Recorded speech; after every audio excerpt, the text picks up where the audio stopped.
Bonjour, bonjour! Aujourd'hui je vous parle enfin de mes recherches de février. Même si je n'ai que des photos, cet épisode me tient particulièrement à cœur car je suis retournée auprès de l'Hermione. Avant de la voir à Bordeaux en 2014, j'avais visité les tout débuts du chantier de construction quand j'étais gamine. Je ne me rappelle pas de grand chose. Le 3 février 2020, je me rends donc à l'Arsenal des mers de Rochefort pour quelques jours de bénévolat sur le chantier de maintenance de la frégate. Le lendemain, nous visitons le musée de la Marine.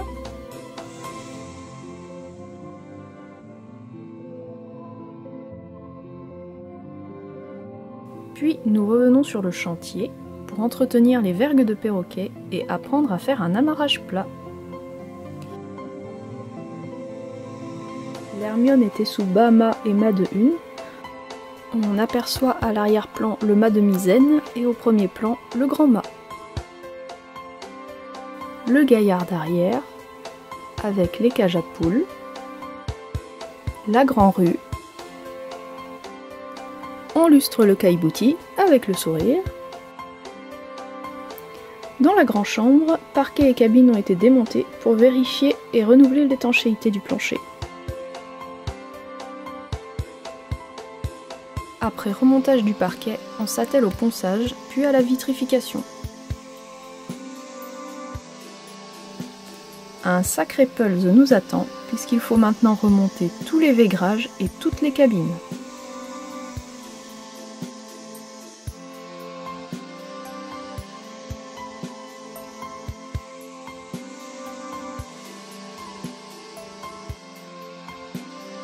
On s'y est mis à 8 pour remettre en place chaque canon de 12.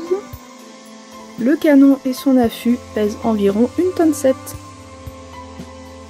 Retour sur le pont supérieur pour quelques photos.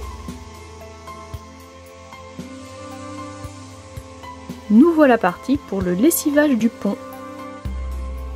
Ensuite, nous poursuivons le remontage des cabines dans la grande chambre.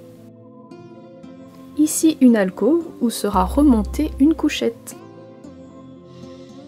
Un aperçu de la grande chambre depuis le pont de batterie.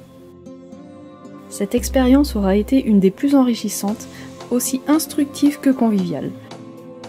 J'en profite pour remercier Anthony, bénévole et gabier sur l'Hermione, qui m'a beaucoup aidé pour ce roman. Si vous voulez prendre un peu de hauteur sur l'Hermione et voyager à bord de la frégate, alors découvrez vite sa chaîne YouTube.